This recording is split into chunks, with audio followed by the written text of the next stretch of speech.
Hello team and welcome to another ATP Geopolitics video with myself, Jonathan MS Pierce. This is Ukraine War News Update, first part thereof for the 4th of October 2023. Let's get straight to where we normally start. The Ukrainian General Staff figures for the Russian losses for the day before, all the usual caveats apply. Please look in the description below to find them. Right, 450 personnel lost. That's a bit of an uptick in the personnel category. Remember, these are real people, human beings, so bear that in mind. Even if you're pro-Ukrainian and you'd like to see a larger number in this category, still bear that in mind. 13 tanks, 18 APVs, armored personnel vehicles. That covers infantry fighting vehicles, armored personnel carriers, and mine-resistant ambush protection vehicles. Really high numbers, I think, well, relatively high numbers compared to what we have seen in these categories. Now, when you get high numbers like this, you think, oh my goodness, surely they can't lose that in a day. Are these figures accurate?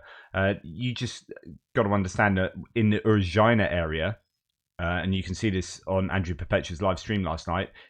We talked about this as well in my live stream with him. There was this attack, possibly two elements to this really quite large Russian attack in the Uruzhaina area, where they lost at least 15 vehicles. Now, the Ukrainians claimed they took out 15 vehicles there. So that's, one of those two categories numbers-wise in one day, right?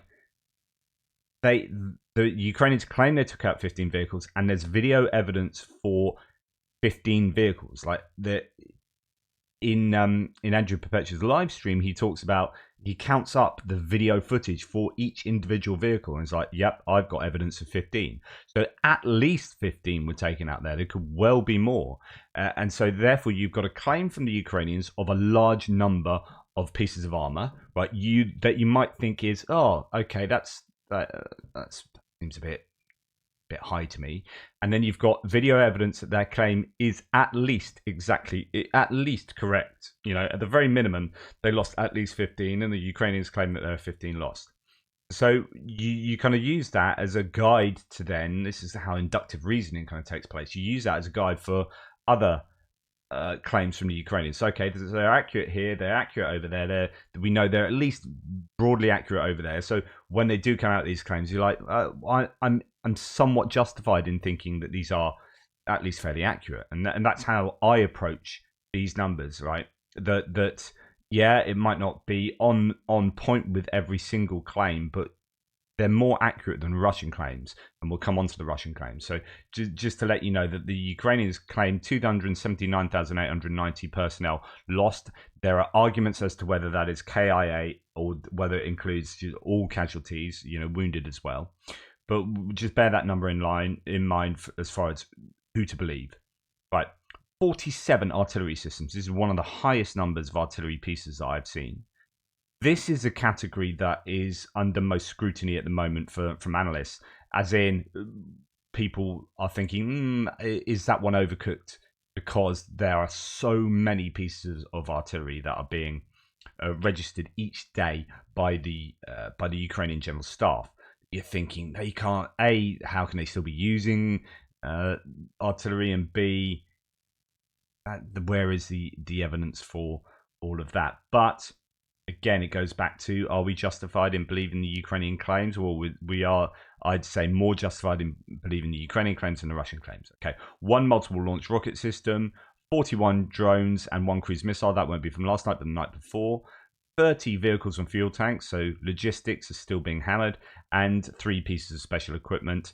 And that might be excavators, it might be intelligence, surveillance, reconnaissance, electronic warfare, all that kind of stuff. So another really, I think, challenging day for the Russians. There's obviously been some heavy activity with Russian armor.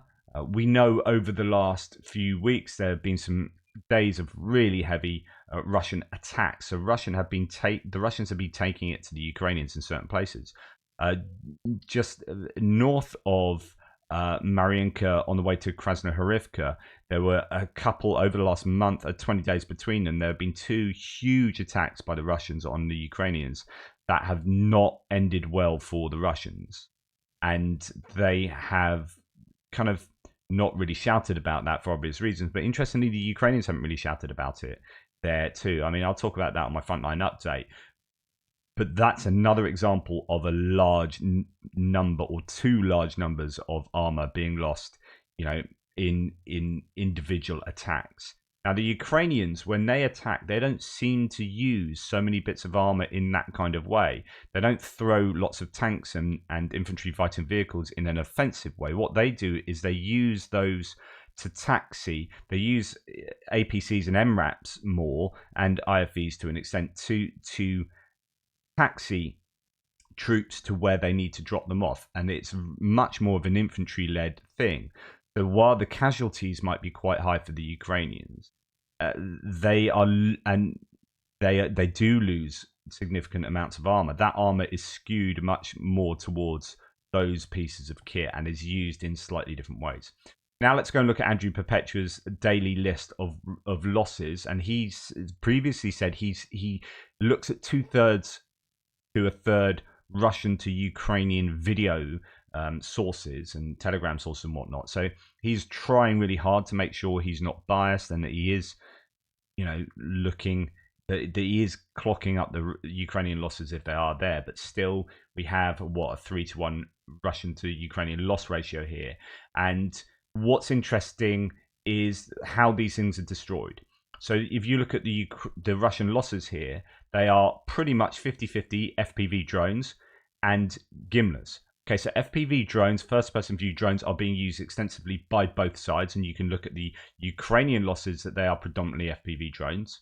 But both sides are using these to really great effect to degrade enemy armor. That is one thing, and being used to hit artillery pieces as well. So FPV drones generally have a 10-kilometer range, but it's a little bit more difficult for them to hit artillery, given that artillery should be more than 10 kilometers away. So this tells us another thing. This tells us that the Russians are maybe pulling their artillery much closer. So the question is why they're doing that. And we've talked about this before. It might well be because their barrels are worn. They are deeply inaccurate, so they need to pull them closer. It might be because they're trying to hit targets that the Ukrainians are pulling further back. So the Ukrainian artillery is itself much further back because it has a greater range than the Russians. So the Russians have to pull their artillery further forward is one theory. And so that gets hit by FPV drones. So it's quite a risk doing that. But if they don't pull it forward, then they don't get to hit things they need to hit in terms of counter battery fire. And so on and so forth. So, this tells us a little bit. And, when you've got a Grad multiple launch rocket system being hit by a first-person view drone, then you're wondering either the drones are growing in range, and there are claims that the drones are coming online with a greater range, more than 10 kilometers, but also that the Russians are pulling their stuff further forward. Okay, and the second thing to note here is Gimlets, right? So guided multiple launch rocket systems like the HIMARS and similar. You get the HIMARS wheeled version and the tracked version, the M270s and whatnot. So these are being used to hit a lot of armor. Now, rather than at the beginning of their introduction to the Ukrainian armed forces, they were being used to hit things up to that 84-kilometer range, taking out ammo dumps, bases, troop accumulations, supply depots, so on and so forth. Now, it could well be that most of those targets had now been taken out in the last 6 months, or however long that they've been on the ground. And now, to support the counteroffensive more closely, these are being used kind of maybe like the air support would be used, maybe really in a sense of counter battery fire. They're or not, as you see when they're taking out trucks and BMPs. It's not so much counter battery, that is just being used as precision guided artillery to take out these vehicles. And you might argue that's a high value missile to take out BMP-1, BMP-2, but the Ukrainians talked about this yesterday. The Ukrainians need to degrade the Russian armor so fundamentally that they can then start using electronic warfare to take out all the drones and just be able to then move forward as a force. That might come in the springtime, but the Ukrainians are trying really hard to do that and using Gimlers really effectively to do that. Now, the Ukrainians have lost mix of things, not too significant. There was a claim that they have lost a few boats and they've taken some casualties in some of their boat activity on the Dnipro River. That has come out from some sources. Now we're going to go to Rebar, the pro-Russian source, to make claims about Ukrainian losses. This is only in terms of troop losses. Now Rebar claims that Russia has killed 593,678 Ukrainian soldiers. That is an absolutely phenomenal number. That's not casualties. That is war deaths. Now, when we go and look at the translation for this, because I didn't know what this meant, they've actually broken it down to the total killed 493,678, of which 427,231 are, it says, people of the armed forces of Ukraine. So that's your general standard soldiers, the Ukrainian Armed Forces, 46,419 National Guard, 14,346 Nationalist battalions. I don't know whether that's what that means, whether that's territorial defense or something. And then 5,682 foreign mercenaries. I mean, that's a phenomenal number of foreign volunteers. They call them mercenaries. It would be the International Legion volunteers. Now, those numbers are staggeringly huge, and it goes back to, okay, who are we more justified in believing? And it's a case of don't cry wolf. You cry wolf, we're not going to believe you. And this is a case of crying wolf. It's just, if Ukraine had lost that many soldiers killed, they would just not be functioning at all. They wouldn't be able to prosecute anywhere near a counteroffensive. So that is clearly not true.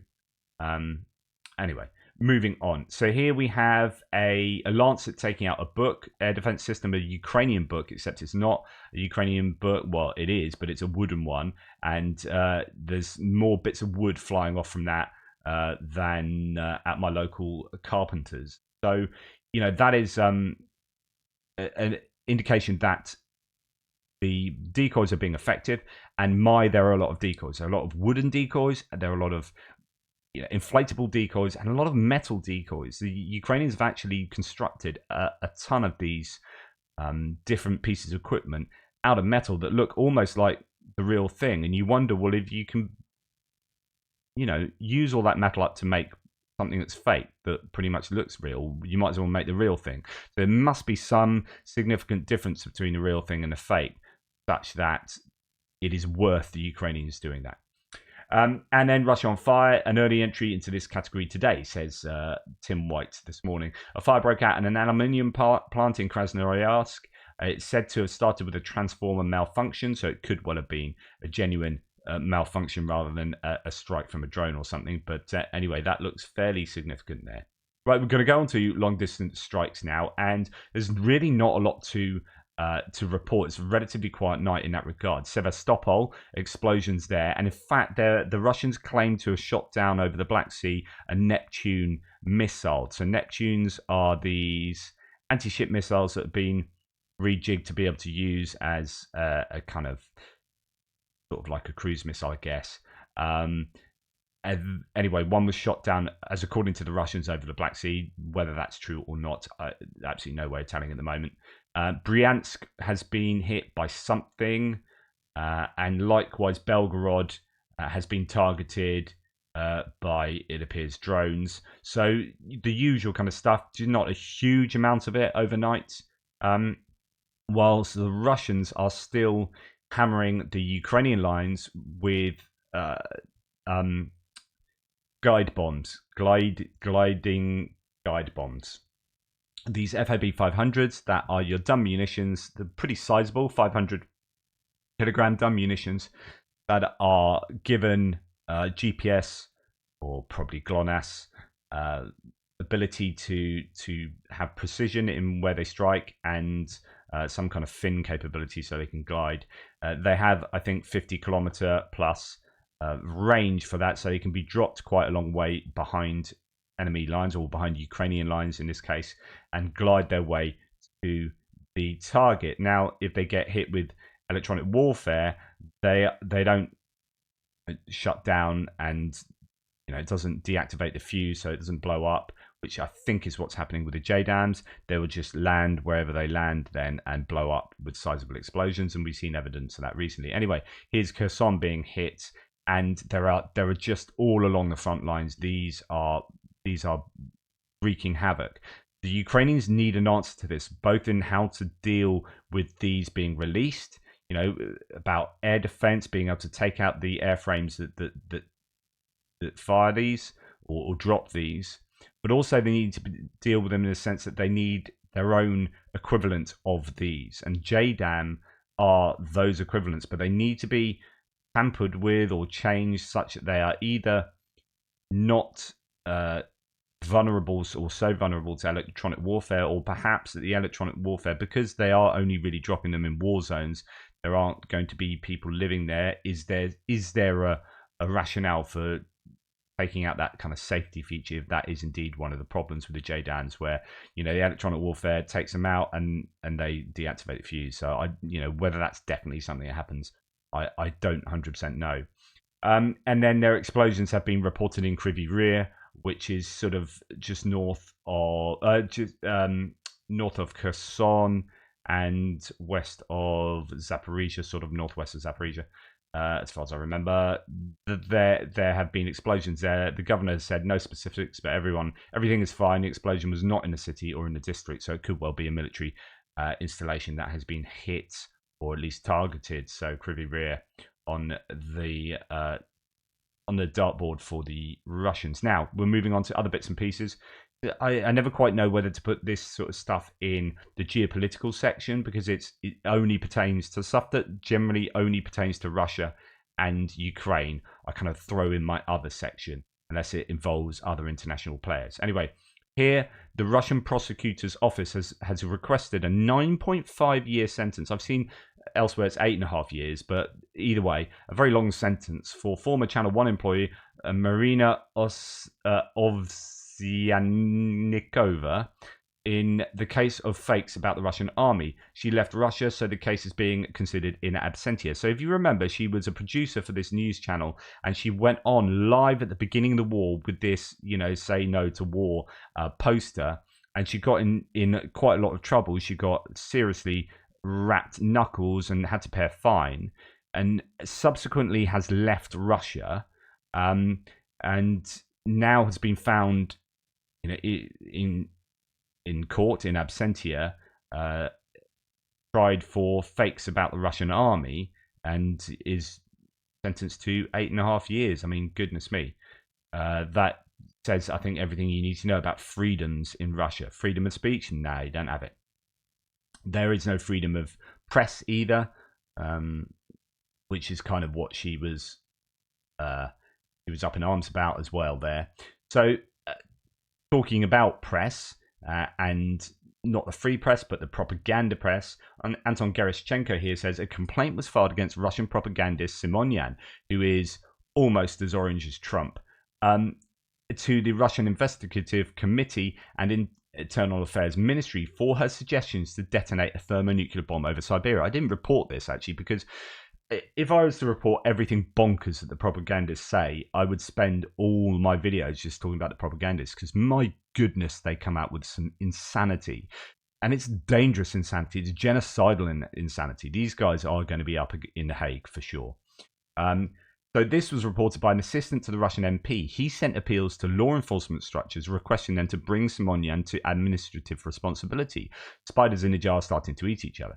And this is, you can kind of understand this because, you've got certain people advocating, certain Russians on national television advocating, the use of thermonuclear weapons or testing them out maybe in Siberia, in the Arctic. And you're like, people live there going, yeah, not too sure about that actually. Russian propagandist Simonyan threatens with a thermonuclear explosion somewhere over Siberia that would disable all electronic devices. I don't see any outcome other than something like this, whether I like it or not, shrugs the warmonger and war criminal. I mean, I'd have to look into exactly what her plan was for setting off a thermonuclear missile in her own country. But obviously the people in Siberia are like, yeah, hello, yeah, not so much. How about over Moscow, maybe St. Petersburg? No? Siberia it is. Okay, thanks. So Russia has launched another ad. So these kind of quite high quality, slick ads that they're starting to produce. This is the second one. I showed you one previously where you got these Russian soldiers fighting in the trenches, and in between like shooting at Ukrainians, they kind of get down and it's like, oh, what do you want to do after the war? It's like, oh, I'm gonna get a property in Kiev, and I'm gonna get a property in I prefer Odessa. And they're talking about like after they win the war and take Kiev, right, which is really bonkers anyway. They're like they're talking about how they're going to exploit Ukraine by helping themselves to properties, and it was a really horrible advert. Well, they've done another one now. So Russia's launched another ad for the special military operation where they say after capturing Odessa, Russian soldiers will receive land for free there. Quote, I'm here until victory, until Berlin, just like my grandpa told me to. I don't know if that means they're going to be taking Berlin now. In the comments, people write, so we'll need to capture Berlin as well. Great. I don't know if that's sarcasm or whether that's genuine imperialistic desires from these Russians. Anyway, here is the video, and it's all very nice. Look at that, and it's all rather slick, and they're talking soon. They'll have a lich in here too. Cool. As for me, after the war, I will stay here in Odessa. So they're claiming they're in Odessa. My relatives are from around here. You could say, I'm coming home. Are you going to buy land here? Look at them just like out looking at the seagulls and pigeons. No, they'll give the plots. Just like so. The understanding here, just to be clear, is that the Russian, and this is a sanctioned Russian government advert, they are going to give land in Odessa free, Ukrainian land free to Russian soldiers or to Russian people. No, they will give the plots just like the Far East Hector. The SMO veterans will have the first priority. So, yeah, and then after that, it'd just be Russian, we fight for our land. It's just so insulting. So after they give it to the veterans, obviously they can give it, the implication is to Russian citizens, and then here is the tagline, we fight for our land. Ukrainian land that's going to be given to you by the invading administration, right? Is that your land, or is that land you have stolen? I would assume it's the latter. Anyway, these kind of adverts, in my opinion, are pretty much aligning themselves with war crime. But you were mobilized to participate in the SMO. It says there, you are going home soon. It says. And he says, no, how can I leave my guys? I'll be here till the victory, all the way to Berlin, to my grandpa's behest. Interesting. And then you're having a chat with some woman there as well, showing, I don't know, whatever. Just, yeah. This is where I just feel I have to rant about pro-Kremlin voices in my threads. It's like, is this what you advocate? Like solid faux life, American pro-Russian shill, right? Is this what you advocate? Invading another country and giving their land away? Like, you need to answer this. Because if you don't answer this, like, you're in a bit of a bind here. Because if the answer is yes, then you're a moral monster. And if the answer is no, then what are you doing supporting Russia? Because this is what Russia are claiming. This is sanctioned Russian claims. So there's no way out of this. Either you have to admit that Russians are like lying at the very core of their claims about what's going on here. Because it's so distasteful, it can't be true. In which case, what are you doing supporting these liars? Or they're telling the truth, and you agree with this war crime, and you are a moral monster too. And that makes me, and I don't want to censor, but sometimes I just want to say, oh, you're banned. I can't. It's like, yeah, we've got freedom of speech, like, yeah, but I don't want to sit next to a mass murderer that's advocating murder. Right, so I don't want to listen to you. So I don't want to listen. Like, yeah, we have freedom of speech, but this is my house here. Like, I don't want to invite people into my house and allow them to like slag me off, to slag off my. I wouldn't invite people in here to slag off my family.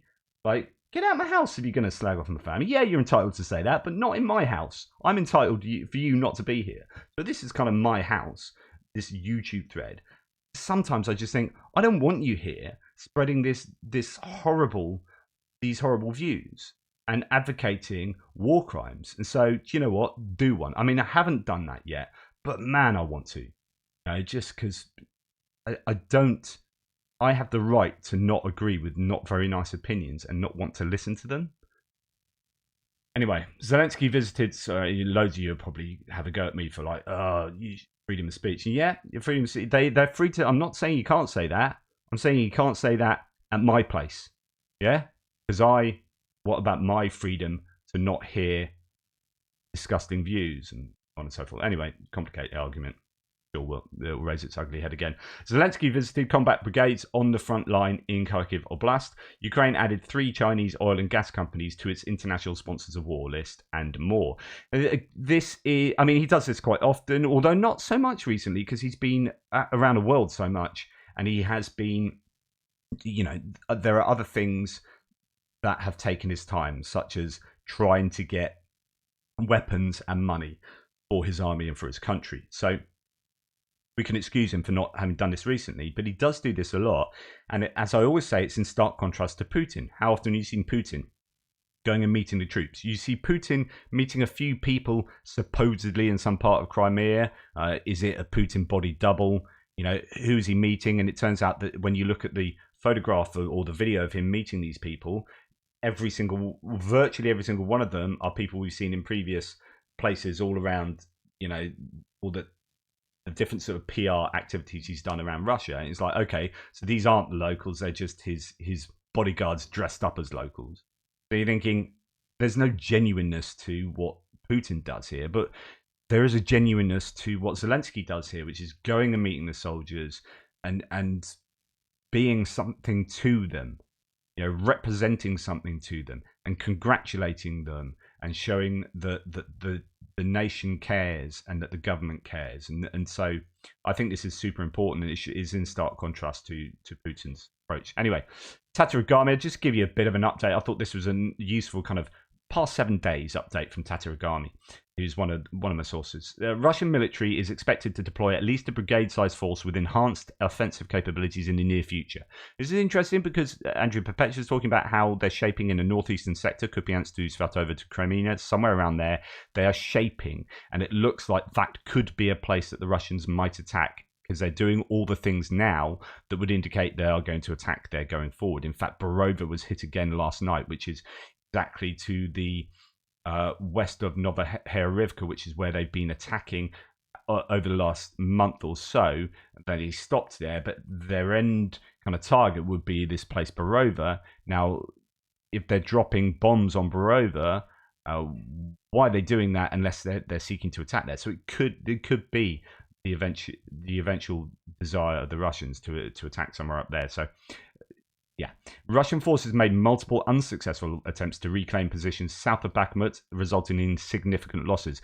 We are hearing, again, Perpetua talked about, there are significant Russian losses south of Bakhmut. There are Ukrainian losses as well, but it appears that there are more significant Russian losses, and it is a case of them trying to counterattack as their form of defense, and that attrits them more than it does the Ukrainians. So Russians are currently facing challenges with their artillery barrels, but they are actively pursuing solutions to them. This is what I was telling you about previously with regard to the artillery barrel losses, or the artillery losses that we see here, and that will also be an issue. Well, that will not only be an issue for the Russians with regard to artillery, as in the Ukrainians are degrading them, but they're also having maintenance issues with barrels bursting and becoming super inaccurate due to the rifling going, so they need replacing. And those barrels that need replacing are being cannibalized from barrels in storage in Russia, but then there are claims that they are running low on certain of those barrels. And indeed, we've heard that from Russians, as well as OSINT sources that have done satellite imagery analysis of those storage facilities. And I've reported that before. So they are pursuing solutions to address them, which is, you know, replacing the barrels from storage. But, you know, this is an issue, and how long can they go?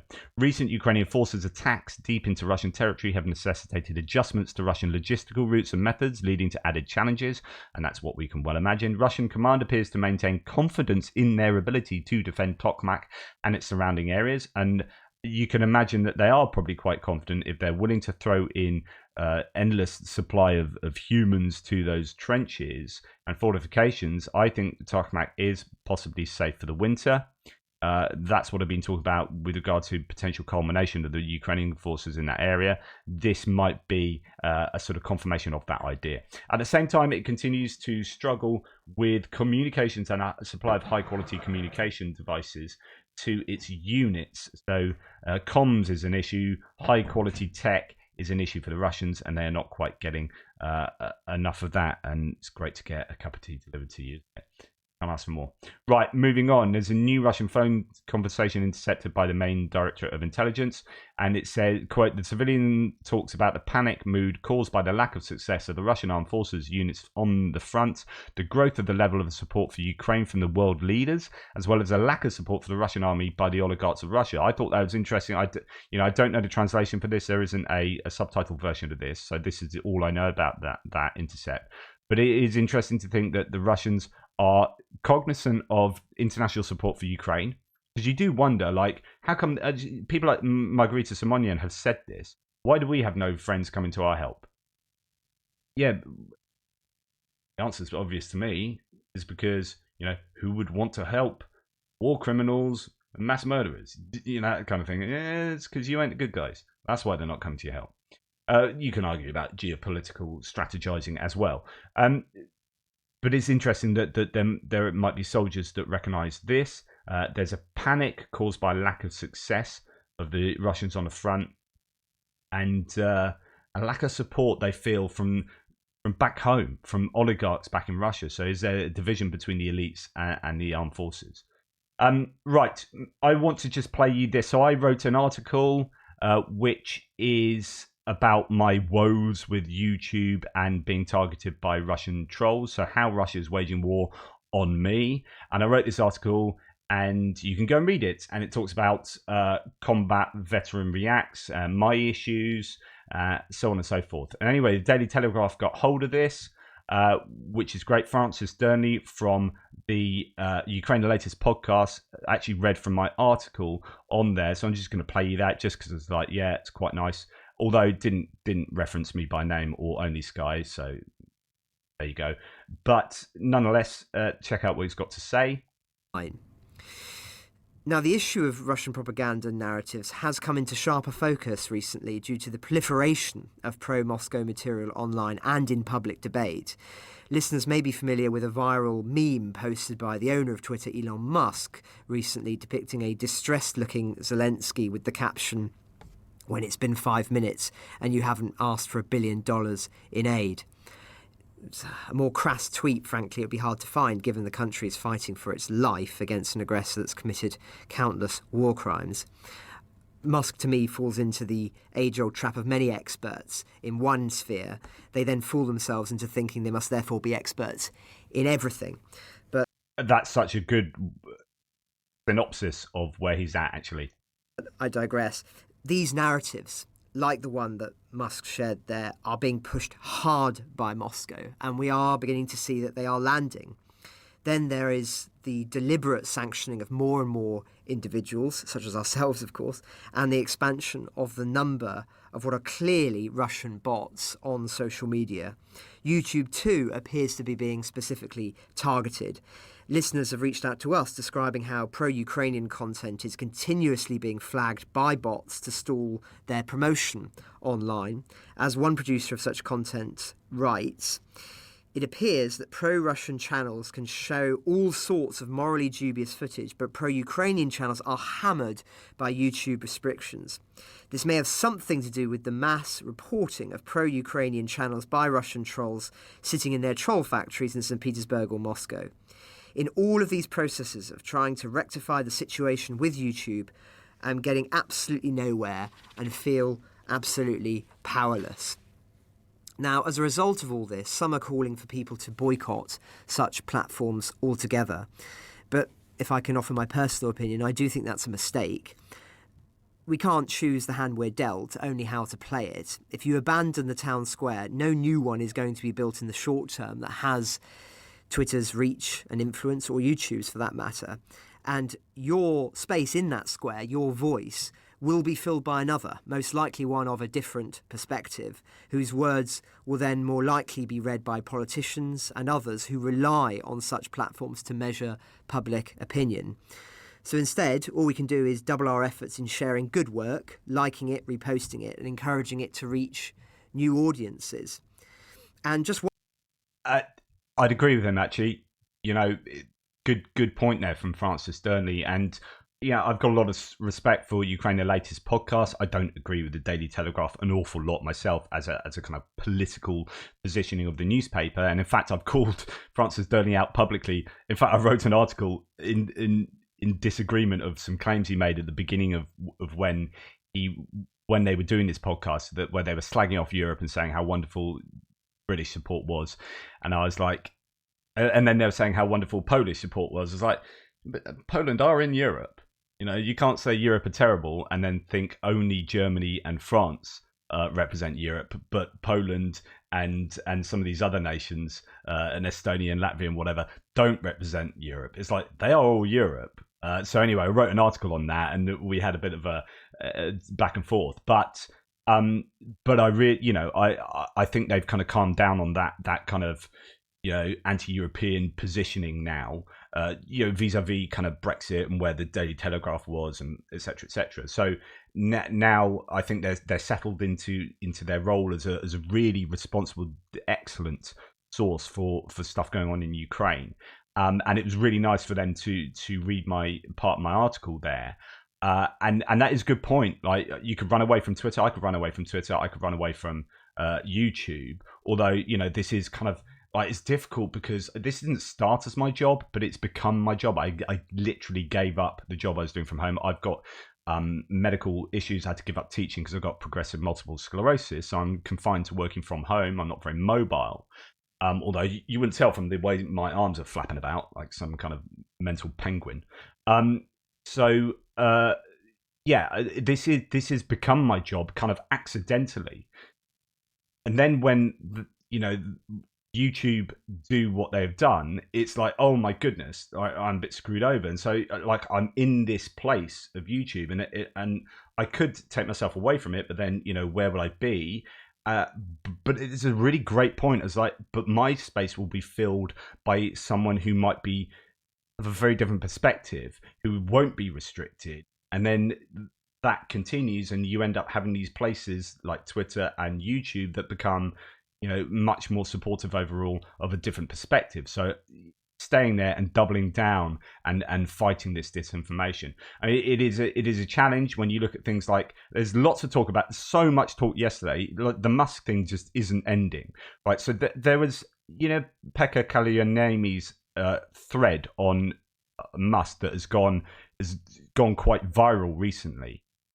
Well, there are claims that people saw it literally go from 65,000 likes to 30,000 likes in like a couple of hours. Or when was this? No, that was 1 minute. Suddenly had all its likes taken away. So there are claims that Musk is deboosting things that are critical of him, right? There are counterclaims that actually it's how the server deals with loads, and you might see ups and downs of likes and stuff. So there are, be skeptical of certain things. I mean, Mr. Parry has 20,000 likes just disappeared before my eyes in this post. Wow. So there are lots of people really super critical of Musk. But I just want to read you this before this is the end of this video. So this is from Andrew Perpetua, and this is how it pertains to Ukraine, right? So Andrew Perpetua said, before Musk showed up, I was averaging, so before he bought Twitter, I was averaging 50 million Twitter impressions per month. The month after he showed up, I was averaging 15 million per month. Over the span of like 2 weeks, I went from getting 300 to 1,000 retweets per tweet to getting 20 to 30. That's orders of magnitude. That's 2 orders of magnitude less. With huge numbers of people saying they can't even see my tweets to this day, I now have 3 to 4 times as many followers as I did then, and I'm back to averaging 50 million impressions a month. But under the old system, I'd probably be getting 200 million impressions per month and probably have 3 to 10 times as many followers. now as I did then. So, the point being that he feels, you can question why this is, but he feels he's being deboosted massively since Musk has been in charge. And then this goes back to whether he's changed the coding to hit people who are pro-Ukraine, as leaked coding suggests, so on and so forth. His own tweets are boosted by 1,000, like literally Elon Musk's own tweets.